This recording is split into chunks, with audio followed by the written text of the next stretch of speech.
Bro, talk about the suspension. Yeah. I mean, the lure, the mystery. Yeah. The Shawne Merriman PEDs, steroids. You end up getting injured afterwards. Like the entire career of Shawne Merriman. Yeah. People always ask and talk about the PED situation. I think it was so big at that time. I'll tell you the biggest thing, because all that stuff was going on with Balco. That's why it was so big. It was like when Balco was going after it was so big. The track and field. Remind me the Balco stuff. That was the Victor Conti, like the track stars, like who was actually going to see doctors and like clinics. Yeah, probably your doctor in Ohio. Got you. No, this was massive. This was like the whole things where they were trying to tie Barry Bonds to. This was like the big McGuire. Yeah, this was Sosa. This was that era. Right. When all that happened. And so when I got suspended, I was like, I got thrown right in the mix with all of them. And I was like, dude, I never seen a doctor for shit. You know, I got suspended for something that was over the counter. Like you can go to any vitamin shop or whatever. And what happened was that they put it on the list from the previous year, wasn't there. Right. And so me being me, I didn't look at anything. So when the PA sends out this new thing before, and it was on there, there wasn't right when they shoot you the email with all the bands, right? Yeah. Or they bring it into and they do that talk before the year. They come in. But I just balled it up and put it in my locker because I was like, I'm not taking anything different. And so I actually got suspended during the off season. I got tested during the off season, and at the time I was tested 20 times. This was my 20th test that I failed. And 20th test that you failed? I mean, sorry, 20th test that I took. And the 20th one that I failed the 20th test. Got you. Because they were testing shit on my, like all the time, dude. They was like, hold on, this rookie out here, like he's just going bonkers, like, you know. And so I got tested and 2 months before the season started, or a month and a half before the season started. So it takes like 6 to 8 weeks before sometime you get your results back. But I actually popped. I got suspended during the off season. I took my suspension during the season. At no point in time did I ever test positive after that. It was that particular time during the off season of the supplements I was taking, and it was on the ban list. And I just didn't know. And so when I sent everything in, I forgot the guy's name in Ohio who was the head of the he was the one to do the testing and you talked to. I forgot his name. He's probably the same guy. Yeah. And so through the NFL, and they said, Shawne, look, we understand, but whatever you put in your body is on you, regardless. Right. And I said, hey, could you guys just fine me the 4 games and don't suspend? I was trying to figure out a way because I sent them the supplement. They was like, yep, this is it. But it's on the list. I said, well, I'm not trying to beat the system. Here it is. Yeah. I sent it to him. You know, I've been hired an attorney and I hired some doctors and scientists from UCLA. I spent a ton of money to show them like I'm not trying to beat the system. And this was cool. And I know Roger Goodell gets a lot of slack, but he did something he didn't have to do because he felt that I was being unfairly treated because of this thing. You know, Roger Goodell actually came out and said he told the public that I had tested 20 times, 19 of them clean, without a problem. And this is the 20th time that I got it. And I called him. I said, hey, I appreciate that, man. You didn't have to do that. Because he also felt like, hey, look, these are the rules, but how I was being treated at that time for that wasn't fair. Right. Especially in the can you public expand eye. on like how you were being treated? You're just saying you were just guilty and you know, so like people, because you're not the only one with a PED suspension on the bus. Right. I did. I had a little Austrian incident. I went through the whole thing. I got tested in May, or I got tested in March. Got tested again in April. March was clean. Then April, I had like trace amounts for a thing called Austrian. Right. And I went through this whole. I did a lie detector test, like just trying to prove that I'm innocent. Right. And you got suspended anyway, right? I got suspended 4 games. Yeah. And so that's the thing. It's, you know, they make it clear that they don't give a damn what you put. Like it's you. Right. Whatever you take, it's on you. And so I was like, you know, I get it, but at least you guys see what I was taking. I'm not trying to hide it. And they said, we get it, we understand, but you still put it in your body. It's on you. So, and I don't know how long it took for you to get your test back, but it took me like 6 to 8 weeks. It's about the same. That, right? And so when this was happening, this was the craziest shit. So when I tested positive for the PEDs, I didn't get a letter from the NFL until after week 1. We played the Raiders, and this didn't help. We played the Raiders Monday night, and I opened up with like 3-4 sacks the first game of the year, right? Going crazy. Going that offensive line was like, I knew it. Yeah, as soon as it happened, they're like, everybody, like, it's because I was big at the like put together, so they're looking at me like, yeah, look at you don't say, bro. Like, look at you fucking. You know what I'm saying? Like, I was kind of jacked. It's like, oh, you don't fucking say. Like dapping up a brick wall when you walk in. You said what's up? Like, God damn, all right. It was one of those things where I got the 4 sacks and I came back. It was a Monday night game. We got back from Oakland Tuesday, and I go in my locker and there's a FedEx in my locker. So the only thing at the time that I knew they sent out was fines in a FedEx. And I said, hold on, should we just play yesterday? So they can't find, how do they find me already? Yeah. Like, I was like, oh shit, they starting this shit again, trying to come after me. And I opened up the letter and it showed exactly like what you've been suspended for this, and this. And I'm looking at it like it's some kind of joke. Because we played some sick jokes on each other in the locker room. We played so many like just cruel, messed up jokes to each other. So I'm thinking like one of the linebackers or one of the DBs that like typed up some letter, or like I'm really thinking they're playing around with me, you know. And I took it to the trainer, James Collins, and I said, James, this is not funny, man. Who's doing this shit? I said, what is this from? And he read it. He's like, yeah, it looks like the NFL is suspending you for. I said, it's real? He said, yeah.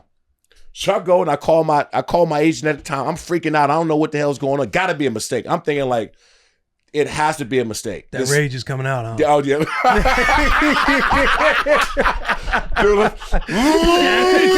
No.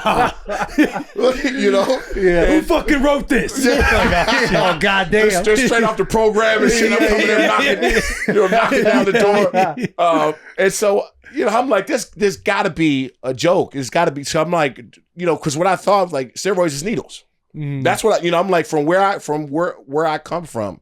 We don't know about that type of shit. We barely can afford food. Like, we ain't buying no extra steroids. If we were buying something, it was going to be food. Yeah. And so I didn't know that life. So I always thought like, well, this got to be wrong because I'm not shooting nothing on my ass.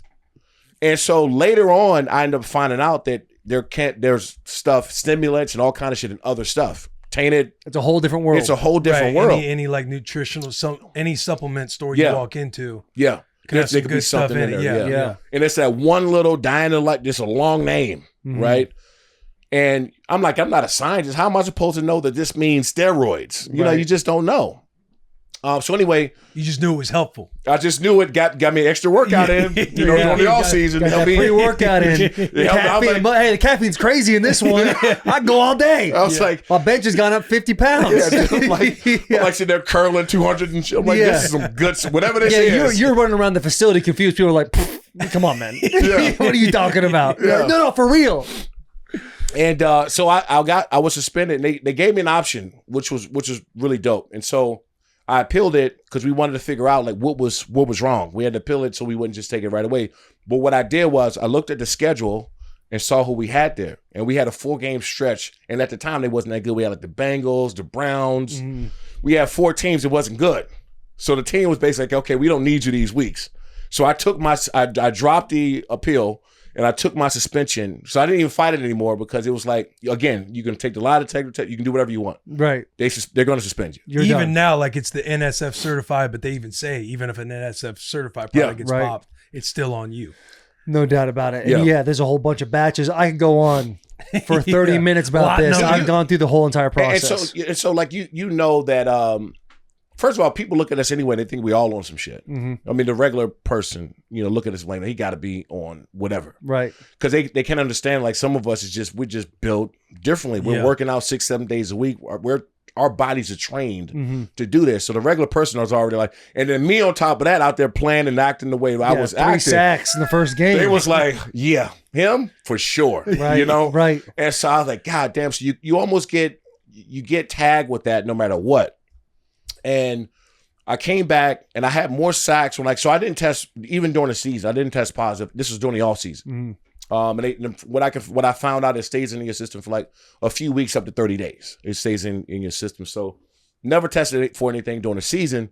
But when I came back, I was so pissed off. I had a chip on my shoulder at that point. Because I read all this stuff and dude, it was on CNN, like Al Jazeera, like it was everywhere. No shit. It was so big at the time. I was like, I didn't know who the hell Al Jazeera was. I'm like, why is he talking shit about? Like, I don't even know what it was like. International news, right? And it was so big. So when I came back, I was like really, really pissed off. I was really mad. So I ended up having more sacks when I came back than to when I left. Yeah. And that really just pissed people off more. And the fact that I made the Pro Bowl and then was up like top 3 finishing defensive player of the year, they made that rule where you can't go to the postseason if you get suspended or have anything. Yeah, you can't do. You can't be a Pro Bowl. He still was a Pro Bowler. Yeah, right. Which I want to thank you for that because 2019 I got suspended and it was my best year of football I ever played, and I wasn't allowed to make the Pro Bowl. The Merriman rule. Yeah, literally. Would have been 4 in a row. Would have been 4 in a row. They did. Yeah, so they put that Merriman rule up, and again, this is when Roger Goodell came out and was like, this is not fair. There's tons of guys. What prompted Goodell to do that for you? Why do you think that? I don't know. I think that because I met with him before and I was around him a lot. So and the heat was high, like you're saying at the time with baseball, track, and everything else. Yeah. And you were like you were a star. Like you were on commercials, like you were him. Yeah, and that's all of that really amplified all of it. Yeah. Right. And so when you're already out there and you're visible and people see you, and then something like that happens, it's like magnified, right? Beyond belief. And so I was really pissed off when I came back. I had to, finish up the season. And then they made that rule, and then that's when Jason Taylor and these guys were. Jason Taylor won that year, and Jason Taylor was like talking shit. He was like, you shouldn't win," and like it to the media. Yeah, right. And so they were out the playoffs. We went to the playoffs that year.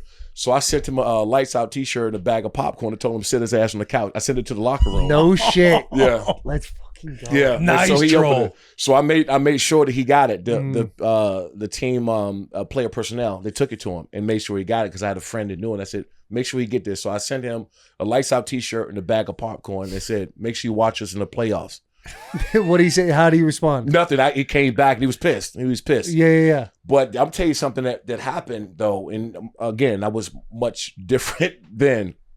We ended up going to the Pro Bowl. And this was when it was in Hawaii. I'm the type, if you're gonna say some things like that, when I see you in person, keep that same energy with me, right? Hey, I've played with you before. Yeah. You know what I'm saying? I've played with you. I know exactly who you are in the locker room. And it's keep like, that same I feel like energy. you're the dude, hey, we can joke around, have fun, but there's a couple buttons just like, stay the fuck away from those buttons. So, okay. So what happened was, so we got down there and I brought my family, my grandmother down there, I brought my whole entire family down there. I flew like 10 people out to that Pro Bowl that year. And so I checked in and I put my bag at the Bills desk. I didn't even check in the room. I put it by the Bills desk and I went to go look for Jason Taylor. And so, cause I'm like, if you're going, and he wasn't even like he was campaigning for himself. He was like talking shit to me about me. And I'm like, okay, that's fine, but you got to see me at some point. Right. Yeah. And so I didn't even check in my room and we stand at the Ilani in Waikiki. Mm-hmm. I pull my bag in the Bills desk. So I go off and looking for Jason Taylor. You got 10 people with you. Has anybody said, hey, they're in the other hotel. Other hotel. Did you tell them about your plans to go find Jason Taylor? No, so I had them to book me a room because I was ready to get sent home. Yeah. Right? And so I had a room at the other hotel. And so, and this is like in LT, and then so I walked past and LT and Lorenzo Neal was with me. And I didn't even talk to them. I was like, I'll be right back. And I walked right by them. And so they was like, where you going? And so they started to follow me. Because they knew something was up. Because they knew something was up. And so Gene Upshaw, Gene Upshaw, they got Gene Up, and so Gene Upshaw is the one to stop me. Mm-hmm. And I was on the way. I ended up seeing Jason Taylor, and I was beelining towards him. So LT, Lorenzo Neal, and Gene Upshaw stopped me because I was going to go see him. Yeah, and they thank God, just me being young and hot headed, they stopped. They sat me down and said, "Hey, Shawne, you can't do this." And I was like, "Well, I just want him to say the same shit he said to the newspaper." To me, right? Yeah, but what happens if he says the same shit to you? Is he said lights out? Lights out. Yeah, it was going to be bad. Exactly because I had already planned to go home. I was going to plan to get sent home anyway. Mm. And I had my family to book an extra hotel. They flew out there. I'm just enjoying my family for the week. I'm fine, right? Right. And so they sat down. They all sat me down. Gene Upshaw, Lorenzo Neal, and LT sat me down. They said, we couldn't do this. Maybe you should go talk to him. Let us go talk to him. So Gene Upshaw, I believe, ended up going to talking to Jason Taylor and let him know like what really happened, right? That this wasn't intentional. Like I wasn't like just some steroid head that's out here taking shit to beat the system. Mm-hmm. And so everything diffused, but I look back on it now, I'm like, dude, what the hell were you, like, why would you? Yeah. Did you talk to Jason? No, I've seen him a couple times, but I didn't, we never really talked about that. You know, we never really talked about that. But yeah, I'm glad, dude. I'm glad. But you guys got to practice. Like there is practice, and you're both in the AFC, so obviously you're on the same field together. True, yeah. So during the week, is it like I'll stand on this side, you stand? You guys I think after Gene Upshaw talked to him, and I think Lorenzo, and you knew like, hey, this is the conversation that they had. They had. It was kind of water under the bridge. I mean, we never became best friends or anything, but I think it was a better understanding of what happened. Yeah, you know. So I never really got an opportunity to talk to him about that. Because you imagine if you get suspended for steroids and then you go to the Pro Bowl and you beat the shit out of Jason Taylor or you fight him, you would essentially prove everybody right. Like you would never be able to get out of that. Not only is he a steroid, he's a thug. Yeah, that's crazy. It was, no, dude, I'm serious. I'm glad. Like I said, I had some older guys that were, you know, kind of leading in the right direction, like LT and Lorenzo. Like I can thank them so much for everything they've done, but mainly stuff like that, right? Because they didn't have to, but they knew me well enough to know when I beeline past them that something was going to happen, something was going down. Right. And they followed me, and then I think Lonil might have acted. And by the way, Lonil's a champion wrestler, right? Oh, for real? Oh yeah, like Lonil's like a top end wrestler, and so he grabbed me and was like, "Dude, you can't." Physically, it was like you can't do this. Right. So it was really him, LT, and then Gene Upshaw.